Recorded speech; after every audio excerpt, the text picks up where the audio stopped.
오전 8시 10분. 이정숙은 손목시계를 내려다 보았습니다. 휴대폰 벨소리가 울렸습니다. 끊이지 않고 연달아 말이지요.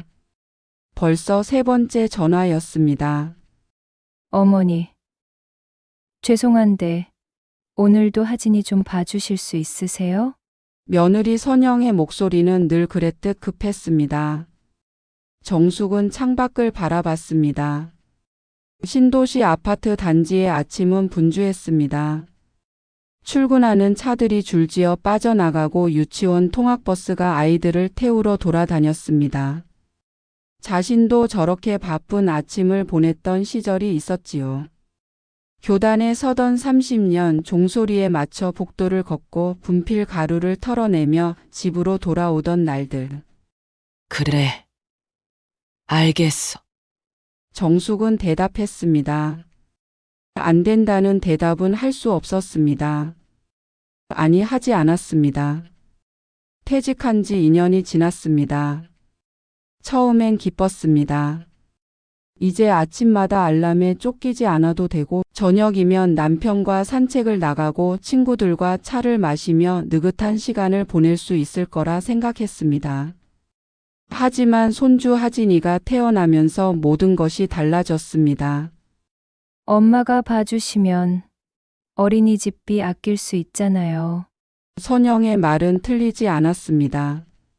맞벌이 부부에게 육아비는 큰 부담이었지요. 정숙도 그걸 모르지 않았습니다. 그래서 처음엔 기꺼이 손을 내밀었습니다. 일주일에 하루 이틀. 그게 3일이 되고 4일이 되고 어느새 매일이 되었습니다. 하진아. 할머니 왔어. 현관문이 열리고 5살 하진이가 뛰어나왔습니다.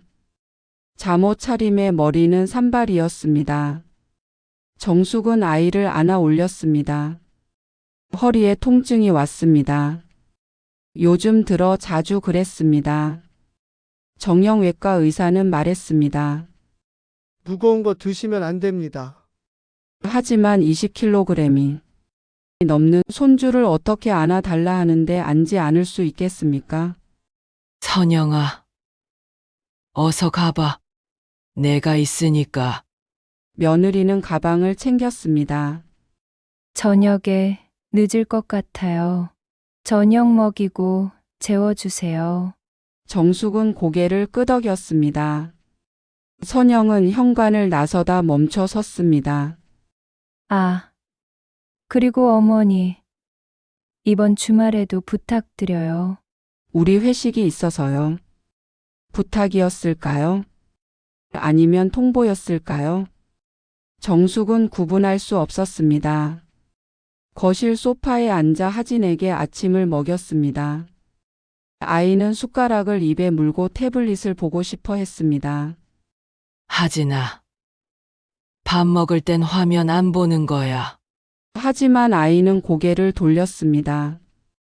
정숙은 한숨을 삼켰습니다. 훈육도 마음대로 할 수 없었습니다. 한 번은 하진이가 하도 떼를 써서 단호하게 말했더니 며느리에게서 전화가 왔습니다. 어머니, 얘한테 너무 엄하게 하시는 거 아니에요? 그 뒤로 정숙은 말을 아꼈습니다. 오전 10시 놀이터로 나갔습니다. 단지 안 놀이터엔 같은 처지의 할머니들이 있었습니다.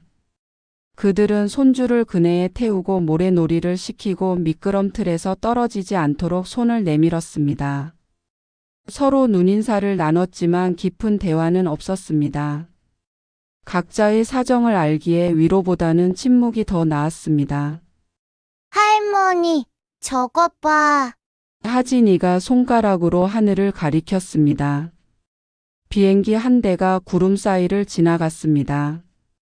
정숙은 아이의 손을 잡았습니다. 비행기네. 우리 하진이. 아이는 웃었습니다. 그 웃음 하나에 정숙의 마음은 또 녹아내렸습니다. 이 아이를 사랑하지 않는 건 아니었습니다. 사랑합니다. 진심으로. 다만 그 사랑이 자신을 지우는 대가로만 가능하다는 게 너무나도 서러웠습니다. 저녁 6시 며느리에게서 문자가 왔습니다. 어머니, 아침에 말한 것처럼 늦어요. 야근이에요. 9시쯤 갈게요. 정숙은 냉장고를 열었습니다. 하진이 저녁을 차려야 했습니다. 집에 가서 남편과 함께 밥을 먹고 싶었지만 그럴 수 없었습니다. 남편은 이미 혼자 식사를 마쳤을 겁니다. 요즘 들어 남편과 나누는 대화도 줄었습니다. 여보, 오늘도 하진이 봐. 응. 선영이가 바쁘다 해서. 그게 전부였습니다. 밤 9시 40분 아들 도윤이 하진을 먼저 보았습니다. 며느리는 보이지 않았습니다. 엄마, 수고했어. 도윤은 하진을 안아들었습니다. 정숙은 아이의 가방을 챙겨 건넸습니다. 도윤은 주머니에서 지갑을 꺼냈습니다. 택시비에 10,000원짜리 2장이었습니다. 정숙은 그 돈을 받았습니다. 거절하면 오히려 이상하게 보일 것 같았습니다. 그래. 간다. 현관문이 닫혔습니다. 고요한 복도에 혼자 남았습니다. 정숙은 지갑에 돈을 넣으며 생각했습니다. 자신이 무급 보모가 아니라 유급 보모라도 되는 걸까요? 그렇다면 이 돈은 하루 12시간 노동의 대가인 걸까요? 택시를 타고 집으로 돌아가는 길, 창밖으로 불 켜진 아파트들이 스쳐 지나갔습니다. 모두 각자의 삶을 살고 있었습니다. 정숙도 자신의 삶을 살고 싶었습니다. 하지만 어떡해요? 손주를 거절하면 나쁜 시어머니가 되는 걸까요? 며느리에게 섭섭한 내색을 하면 집안이 불편해지는 건가요? 집에 도착했을 때 남편은 이미 잠들어 있었습니다. 정숙은 침대에 누워 천장을 바라봤습니다. 허리가 욱신거렸습니다. 내일 아침이면 또 전화가 올 겁니다. 어머니, 오늘도 하진이 좀 봐주실 수 있으세요? 그리고 자신은 또 그래라고 대답할 겁니다. 그날 밤 정숙은 처음으로 눈물을 흘렸습니다. 소리 없이 조용히. 아무도 모르게. 다음 날 유난히. 날씨가 좋았습니다. 5월의 햇살은 따사로웠고 바람은 부드러웠습니다. 정숙은 하진의 손을 잡고 놀이터로 향했습니다. 아이는 신이 나서 종종 걸음을 쳤습니다. 할머니, 빨리 가자. 정숙은 걸음을 맞췄습니다. 허리가 욱신거렸지만 내색하지 않았습니다. 놀이터엔 아이들이 여럿 있었습니다. 그네를 타는 아이, 모래놀이를 하는 아이, 시소에서 깔깔대는 아이들. 하진은 미끄럼틀로 달려갔습니다. 할머니, 나 봐. 정숙은 벤치에 앉아 손을 흔들었습니다. 아이는 계단을 올라갔습니다. 1칸, 2칸, 3칸. 정숙은 가방에서 물병을 꺼냈습니다. 목이 말랐습니다. 요즘 혈압약을 먹어서 그런지 자주 갈증이 났습니다. 물을 한 모금 마시는 순간이었습니다. 쿵. 둔탁한 소리가 들렸습니다. 정숙은 고개를 돌렸습니다. 하진이 미끄럼틀 옆 바닥에 넘어져 있었습니다. 심장이 철렁 내려앉았습니다. 하진아! 정숙은 벤치에서 일어나 뛰어갔습니다. 무릎이 욱신거렸지만 아랑곳하지 않았습니다. 할머니. 아이가 울음을 터뜨렸습니다. 정숙은 하진을 안아 올렸습니다. 온몸을 살폈습니다. 정강이에 붉은 자국이 있었습니다. 피는 나지 않았지만 긁힌 상처가 몇 개 보였습니다. 손바닥도 까졌습니다. 다행히 심하지는 않았습니다. 괜찮아. 괜찮아. 우리 하진이 안 아파. 정숙은 아이를 달랬습니다. 가방에서 물티슈를 꺼내 상처를 닦아냈습니다. 하진은 울음을 그쳤습니다. 할머니, 아파. 조금만 참아. 집 가서 약 발라줄게. 정숙은 아이의 등을 토닥였습니다. 집으로 돌아와 약상자를 열었습니다. 소독약을 바르고 밴드를 붙였습니다. 하진은 밴드를 내려다보며 말했습니다. 할머니, 나 로봇 밴드 좋아. 그래. 다음엔 로봇 밴드 사줄게. 아이는 금세 웃었습니다. 정숙은 안도의 한숨을 쉬었습니다. 하지만 마음 한구석이 무거웠습니다.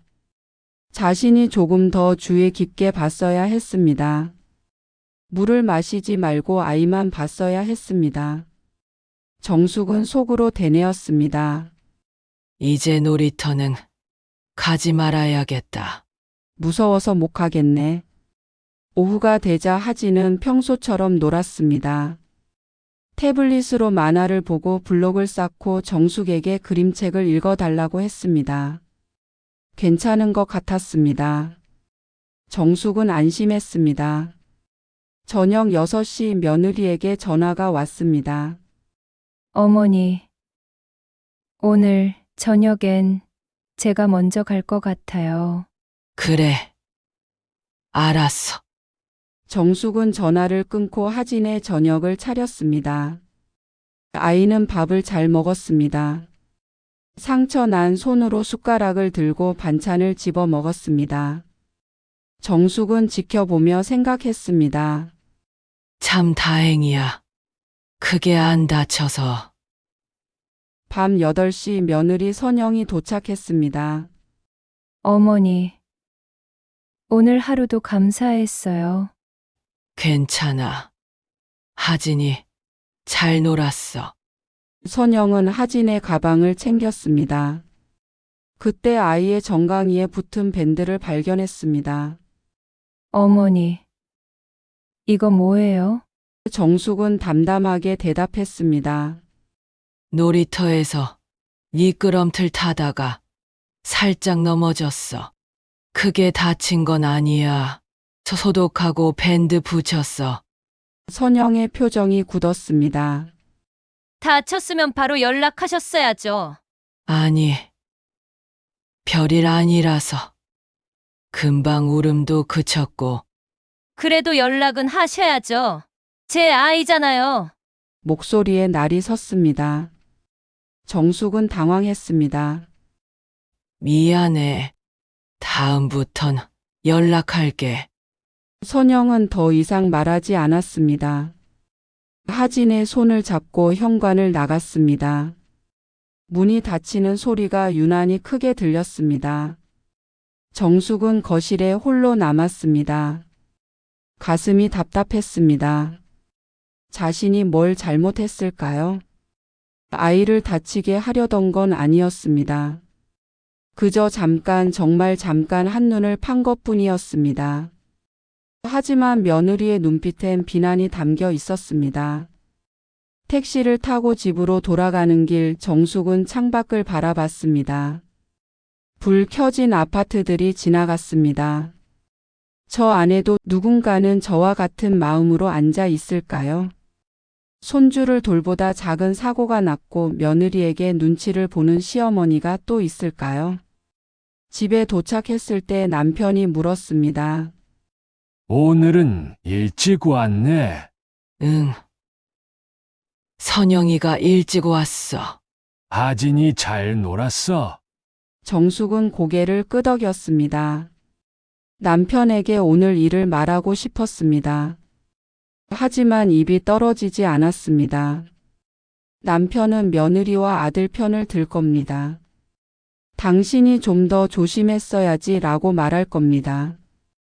정숙은 그 말을 듣고 싶지 않았습니다. 침대에 누웠습니다. 천장을 바라보며 오늘 하루를 되짚었습니다. 아이가 넘어진 순간 그 둔탁한 소리, 아이의 울음소리, 며느리의 차가운 목소리. 모든 게 마음에 걸렸습니다. 밤 11시 휴대폰이 울렸습니다. 아들 도윤이었습니다. 엄마, 하진이 지금 발 아프다고 울고 있어. 정숙은 벌떡 일어나 앉았습니다. 뭐? 많이 아파? 잘 모르겠는데 자꾸 만지면서 울어서 어디 부딪힌 데 있어? 오늘 놀이터에서 살짝 넘어졌는데. 그땐 괜찮았는데. 엄마, 애가 지금 이렇게 우는데 괜찮았을 리가 있어? 지금 병원 가봐야 할 것 같은데. 목소리가 날카로웠습니다. 정숙은 가슴이 철렁했습니다. 미안하다. 내가 몰랐어. 낮엔 잘 놀았거든. 나중에 얘기해요. 일단 병원부터 가볼게. 전화가 끊겼습니다. 정숙은 휴대폰을 손에 쥔 채 멍하니 앉아 있었습니다. 옆에서 남편이 물었습니다. 무슨 일이야? 하진이가 발 아프대. 많이 다쳤나? 모르겠어. 낮엔 괜찮았는데. 남편은 한숨을 쉬었습니다. 당신이 좀 더 조심했어야지. 정숙은 아무 말도 하지 않았습니다. 예상했던 말이었습니다. 하지만 직접 들으니 가슴이 무너졌습니다.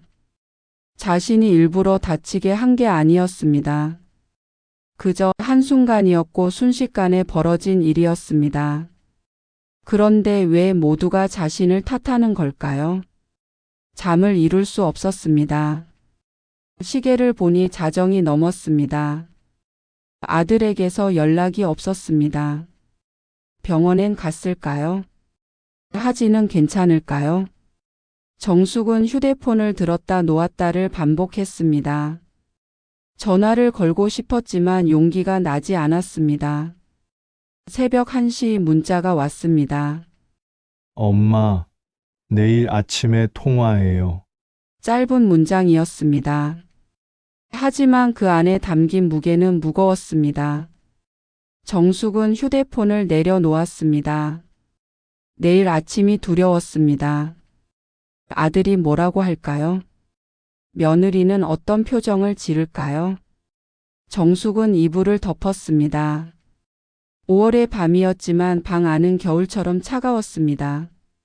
아침 8시 전화벨이 울렸습니다. 정숙은 잠을 설쳤습니다. 휴대폰을 보니 아들이었습니다. 손이 떨렸습니다. 통화 버튼을 눌렀습니다.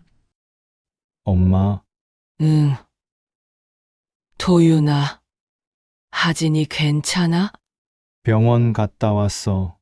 발에 금이 갔대. 정숙은 숨이 막혔습니다. 뭐? 골절이라고? 네, 깁스해야 한대. 한 달은 해야 한다는데. 그게 어떻게? 말이 제대로 나오지 않았습니다. 낮엔 멀쩡했습니다. 뛰어놀고 웃고 밥도 잘 먹었습니다. 어떻게 골절일 수가 있을까요? 의사 선생님이 그러는데 넘어진 직후엔 아이들이 아픔을 못 느낄 수 있대요. 시간 지나면서 붓고 아프고 그런데. 그래. 미안하다. 내가 몰랐어. 엄마, 나중에 얘기해. 선영이 지금 화 많이 났어. 전화가 끊겼습니다. 정숙은 식탁 앞에 앉았습니다. 손이 떨렸습니다. 남편이 물었습니다. 많이 다쳤나? 발에 금 갔대. 깁스한대. 남편은 신문을 내려놓았습니다. 그거 큰일인데. 선영이가 뭐해? 화났다더라. 남편은 한숨을 쉬었습니다. 당신이 미안하다고 해야지. 당신이 본 거잖아. 정숙은 고개를 끄덕였습니다. 할 말이 없었습니다. 오전 10시 초인종이 울렸습니다. 며느리 선영이었습니다. 정숙은 현관문을 열었습니다. 들어와. 선영은 표정이 굳어 있었습니다. 거실로 들어와 소파에 앉았습니다. 정숙도 맞은편에 앉았습니다. 침묵이 흘렀습니다. 정숙이 먼저 입을 열었습니다. 선영아. 정말 미안해. 내가 더 잘 봤어야 했는데. 어머니, 애가 다친 게 어머니 책임이잖아요. 목소리는 차가웠습니다. 정숙은 가슴이 철렁했습니다. 그래. 내 잘못이야. 미안하다. 치료비 어떻게 하실 거예요? 정숙은 멈칫했습니다. 치료비 얘기가 나올 줄은 몰랐습니다. 치료비. 네. 깁스하고 재활 치료하고 한 달은 병원 다녀야 한대요. 비용도 만만치 않고요. 선영은 가방에서 진단서를 꺼냈습니다. 종이를 테이블 위에 놓았습니다. 정숙은 그 종이를 내려다 봤습니다. 우측 발목 골절이라는 글자가 보였습니다. 어머니가 봐주시다가 다친 거니까 당연히 어머니가 내셔야죠. 정숙은 말문이 막혔습니다. 자신이 일부러 다치게 한 게 아니었습니다. 아이를 사랑해서 봐준 겁니다. 돈도 받지 않고 매일같이 봐줬습니다. 허리 아픈 것도 참았습니다. 그런데 이제 와서 치료비를 내라고요? 선영아. 나도 일부러 그런 거 아니잖아. 일부러 안 했으면 괜찮은 거예요? 어머니가 더 잘 보셨어야죠. 그건 그렇지만. 그럼 어머니는 책임 안 지시겠다는 거예요? 말이 날카로웠습니다. 정숙은 숨이 막혔습니다. 옆에서 남편이 끼어들었습니다. 선영아, 그렇게까지 말하지 마. 엄마도 마음 안 좋으셔. 아빠, 저희도 마음 안 좋아요. 애가 다쳤는데요. 선영은 일어섰습니다. 생각해보시고 연락 주세요. 현관문이 닫혔습니다. 고요한 침묵이 남았습니다. 정숙은 소파에 주저앉았습니다. 남편이 말했습니다. 당신이 치료비 내줘야 할 것 같은데. 정숙은 고개를 들었습니다. 내가 왜? 당신이 본 거니까 책임이 있지. 여보. 나 일부러 다치게 한 거 아니야. 아이들이 놀다 보면 다칠 수도 있는 거잖아. 그래도 당신이 보다가 다친 건 사실이잖아. 남편은 더 이상 말하지 않았습니다. 안방으로 들어갔습니다. 정숙은 홀로 거실에 남았습니다. 테이블 위에 놓인 진단서를 봤습니다. 손을 뻗어 종이를 집어 들었습니다. 우측 발목 골절. 약 4주간 치료 요함. 글자들이 흐려졌습니다. 눈물이 났습니다. 자신이 뭘 잘못했을까요? 손주를 사랑해서 돌본 게 잘못인가요?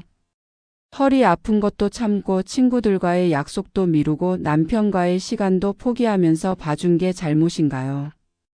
그렇게 애쓴 보답이 이건가요? 정숙은 휴대폰을 집어 들었습니다.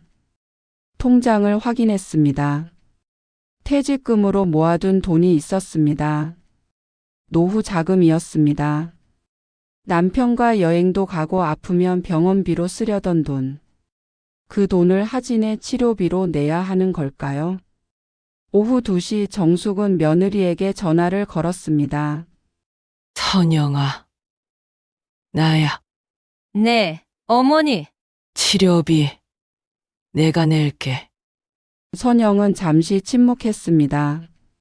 어머니, 감사해요. 그럼 영수증 모아뒀다가 드릴게요. 그래. 그리고 어머니, 당분간은 하진이 못 봐주실 것 같죠? 깁스하고 있으니까 더 조심해야 해서요. 정숙은 가슴이 답답했습니다. 그래. 알았어. 전화를 끊었습니다.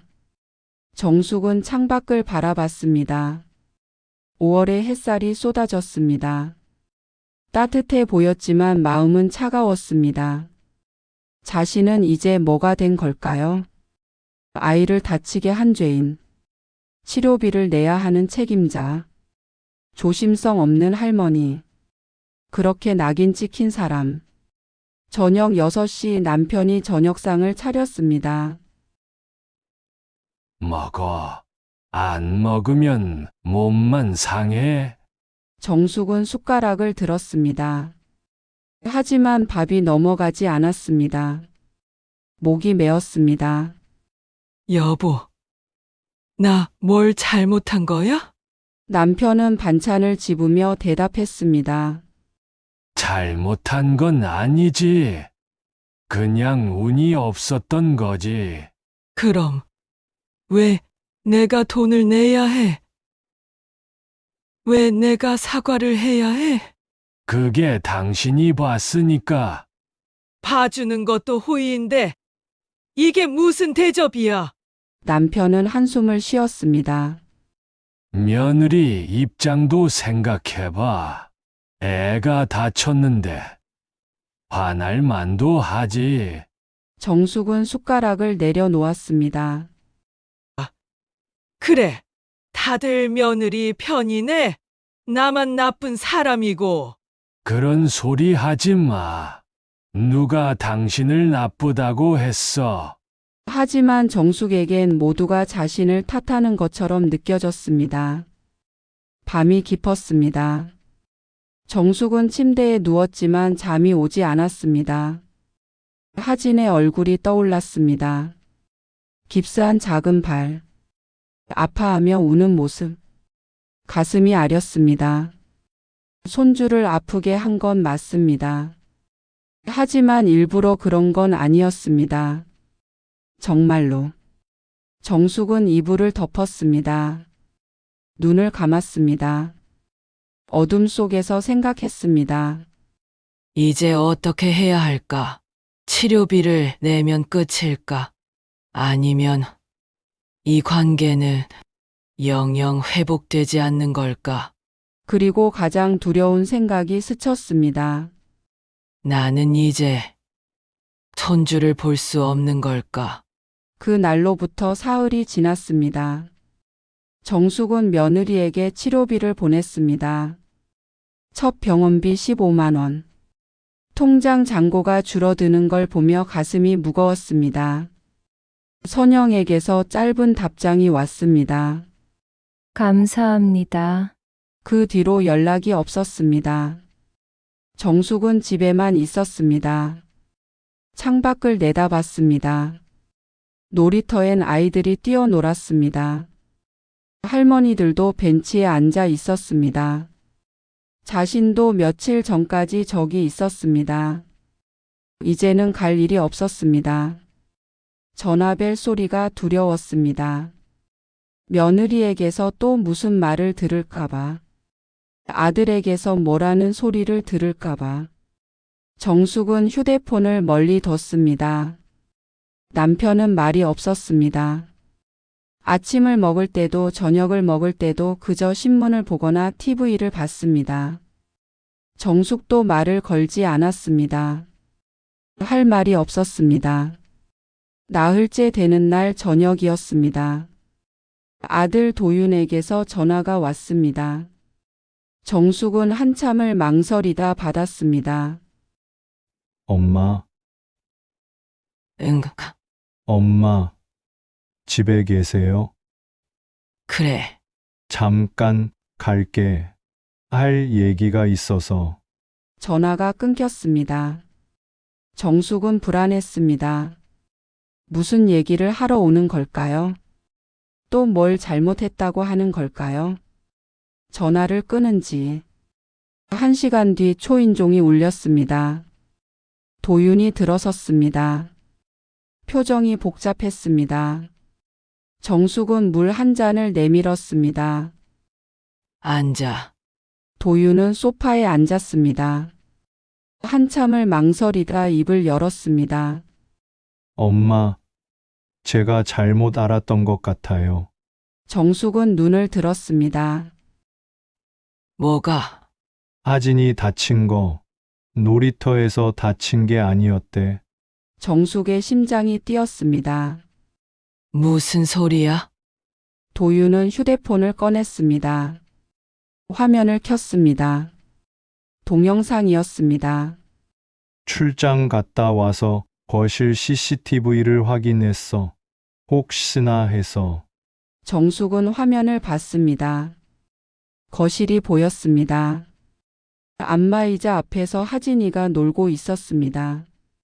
리모컨을 만지고 의자를 건드렸습니다.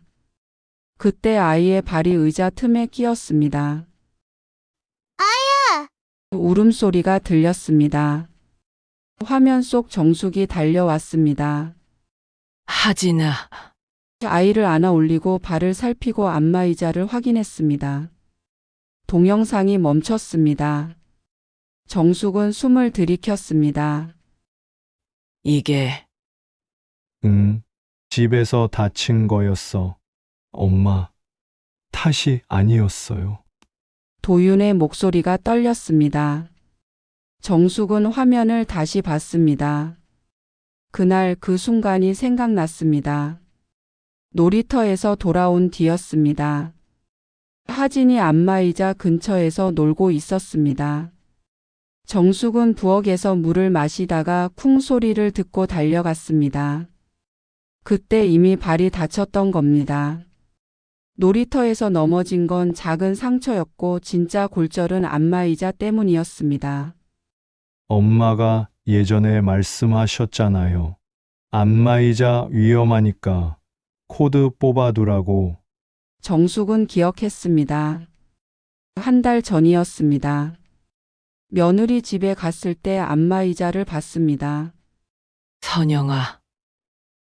이거 하진이가 만지면 위험해. 코드 뽑아둬. 선영은 네. 알겠어요. 라고 했습니다. 하지만 그 뒤로도 안마의자는 그대로였습니다. 선영이가 그날 아침에 코드 뽑은 줄 알았대. 근데 안 뽑았던 거야. 도윤은 고개를 숙였습니다. 엄마, 죄송해요. 엄마, 탓한 거. 정숙은 말이 없었습니다. 가슴이 복잡했습니다. 억울함, 안도감, 분노, 서러움. 여러 감정이 뒤섞였습니다. 선영이는 알아? 응, 보여줬어. 지금 많이 놀랬어. 그래서 엄마한테 사과드려야 한다고 했어. 정숙은 창밖을 봤습니다. 어둠이 내렸습니다. 아파트 불빛들이 하나씩 켜졌습니다. 도윤아, 네, 엄마. 나 이제 못 봐주겠다. 도윤은 고개를 들었습니다. 엄마, 하진이 말이야. 무서워서 못 봐주겠어. 목소리는 차분했습니다. 하지만 단호했습니다. 도윤은 당황한 표정을 지었습니다. 엄마. 그래도 그래도 뭐? 내가 잘못한 것도 아닌데 치료비 냈어. 사과도 했어. 죄인처럼 지냈어. 이제 됐어. 난 못해. 엄마, 저희가 잘못했어요. 다시 한 번만. 정숙은 손을 들었습니다. 도윤아, 내가 낳은 애는 내가 키워. 나도 이제 나 좀 돌볼란다. 도윤은 더 말하지 못했습니다. 정숙의 눈빛이 달랐습니다. 평소에 부드럽고 물러서는 엄마가 아니었습니다. 선을 그은 사람이었습니다. 알겠어요. 죄송해요. 엄마. 도윤은 일어섰습니다. 현관으로 향했습니다. 문 앞에서 멈춰 섰습니다.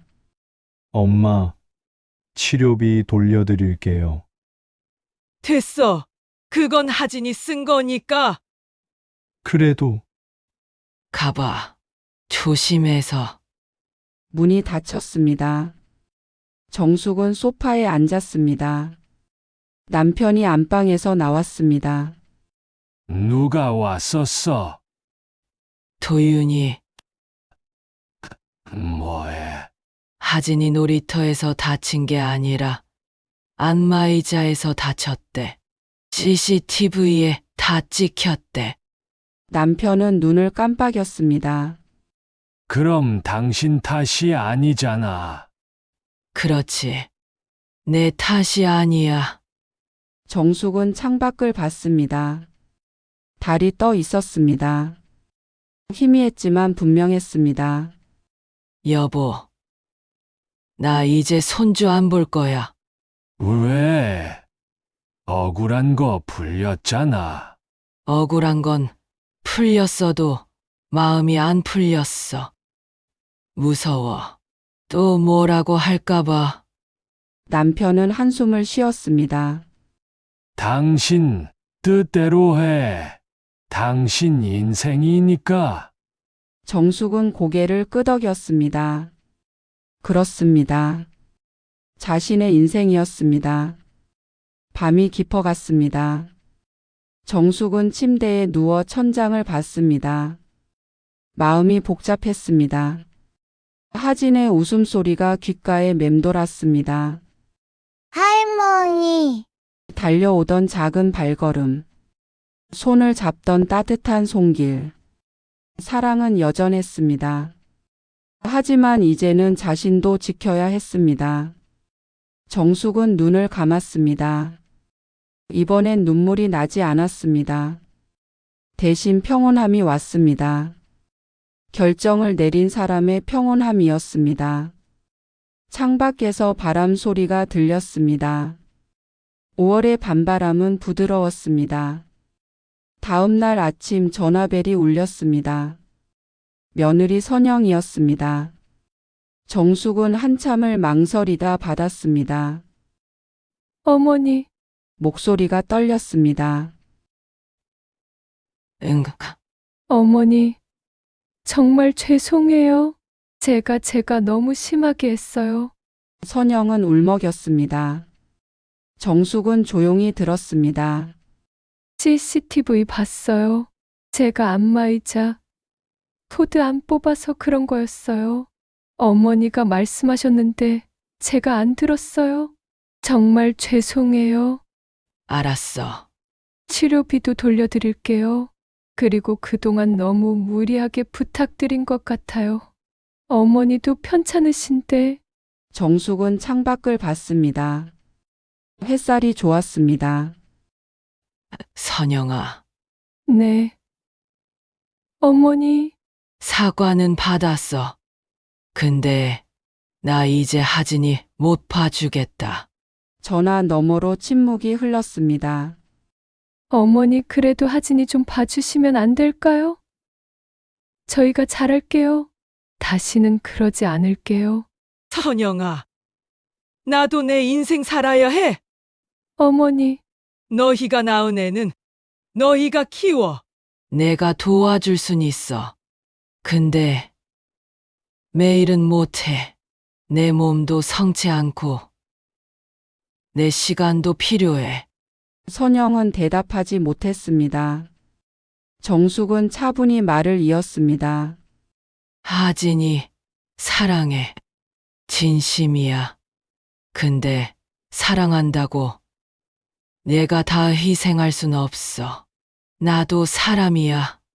죄송해요. 어머니, 제가 너무 당연하게 생각했어요. 그래. 이제 알았으면 됐어. 그럼 일주일에 한 번 정도는 봐주실 수 있으세요? 정숙은 잠시 생각했습니다. 그건 내가 생각해 볼게. 지금은 좀 쉬고 싶어. 네. 알겠어요. 어머니 편하신 대로 하세요. 전화가 끊겼습니다. 정숙은 휴대폰을 내려놓았습니다. 가슴이 뻥 뚫리는 기분이었습니다. 처음으로 자신의 마음을 솔직하게 말했습니다. 미안하지 않았습니다. 오히려 후련했습니다. 남편이 부엌에서 나왔습니다. 선영이었어. 응, 뭐해? 사과하더라. 하진이 봐달라고도 하고 그래서 거절했어. 남편은 고개를 끄덕였습니다. 잘했어. 당신도 쉬어야지. 정숙은 남편을 봤습니다. 평소엔 며느리 편을 들던 남편이었습니다. 오늘은 달랐습니다. 여보, 오늘 날씨 좋은데 산책 갈까? 남편이 웃었습니다. 그래. 가자. 오랜만이네. 두 사람은 집을 나섰습니다. 아파트 단지를 걸었습니다. 꽃이 피어 있었습니다. 철쭉, 장미, 수국. 정숙은 그동안 이 꽃들을 제대로 본 적이 없었습니다. 항상 서둘러 지나쳤습니다. 손주 데리러 가야 해서, 손주 밥 먹여야 해서, 손주 재워야 해서. 이제는 천천히 걸을 수 있었습니다. 고와 예쁘네. 남편이 말했습니다. 정숙은 고개를 끄덕였습니다. 그러게, 매년 피는데 제대로 못 봤네. 벤치에 앉았습니다. 햇살이 따뜻했습니다.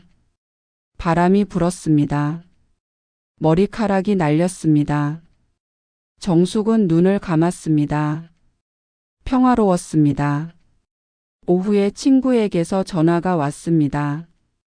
정수가 다음 주 목요일에 제주도 가는데 같이 갈래? 정숙은 망설이지 않았습니다. 좋아, 갈게. 어머 진짜. 손주 안 봐도 돼. 응, 이제 안 봐. 무슨 일 있었어? 나중에 만나서 얘기할게. 전화를 끊고 정숙은 웃었습니다. 제주도라니. 얼마 만인가요? 퇴직한 뒤 한 번도 가지 못했습니다. 항상 손주 때문에 일정을 못 잡았습니다. 이제는 달랐습니다. 일주일이 지났습니다. 정숙은 요가 수업을 등록했습니다. 허리 통증이 심해서 운동이 필요하다고 의사가 말했었습니다. 그동안은 시간이 없었습니다. 이제는 있습니다. 병원에도 갔습니다. 밀렸던 검진을 받았습니다. 정형외과, 내과, 안과. 자신을 돌볼 시간이 생겼습니다. 도윤에게서 문자가 왔습니다. 엄마, 하진이 할머니 보고 싶대요. 정숙은 한참을 생각했습니다. 그리고 답장을 보냈습니다. 주말에 우리 집으로 데리고 와. 2시간 정도는 봐줄게. 감사합니다, 엄마. 정숙은 웃었습니다. 2시간. 그 정도면 충분했습니다. 하진을 사랑하지만 온종일 볼 필요는 없었습니다. 할머니와 손주 그 관계는 그 정도면 충분했습니다. 토요일 오후 초인종이 울렸습니다. 도윤과 선영 그리고 깁스를 푼 하진이가 왔습니다. 할머니. 하진이가 안겼습니다. 정숙은 아이를 안아 올렸습니다. 허리가 아팠지만 괜찮았습니다. 잠깐이니까. 우리 하진이 발 다 나았네. 응. 이제 안 아파. 아이는 웃었습니다. 정숙의 마음도 따뜻해졌습니다. 사랑은 여전했습니다. 다만 이제는 방법이 달랐습니다. 선영이 조심스럽게 말했습니다. 어머니, 정말 죄송했어요. 앞으론 함부로 부탁 안 드릴게요. 그래, 서로 존중하면서 지내자. 네, 어머니. 2시간 뒤 세 사람은 돌아갔습니다. 하진은 손을 흔들었습니다.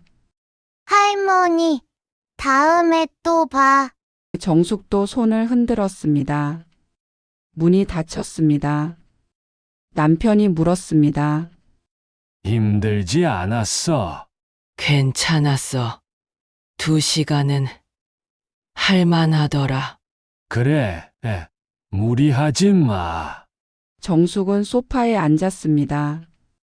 차 한 잔을 마셨습니다. 창밖을 봤습니다. 저녁 노을이 물들었습니다. 아름다웠습니다. 자신의 삶이 돌아왔습니다.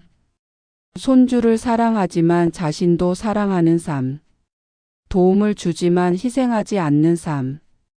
가족을 위하지만 자신을 잃지 않는 삶. 정숙은 휴대폰을 꺼냈습니다. 제주도 여행 일정을 확인했습니다. 다음 주 목요일. 설렜습니다. 그날 밤 정숙은 일기를 썼습니다. 오랜만이었습니다. 오늘 하진이를 봤다. 반가웠다. 사랑스러웠다. 나는 이제 나를 지키는 법을 배웠다. 늦었지만 다행이다. 일기장을 덮었습니다. 정숙은 창밖을 봤습니다. 별이 떠 있었습니다. 반짝였습니다. 어둠 속에서도 빛나는 별처럼 자신도 이제 빛날 수 있을 것 같았습니다. 침대에 누웠습니다. 편안했습니다. 오늘 밤은 잘 잘 수 있을 것 같았습니다. 정숙은 눈을 감았습니다. 입가에 미소가 번졌습니다. 나도 이제 내 인생을 사네.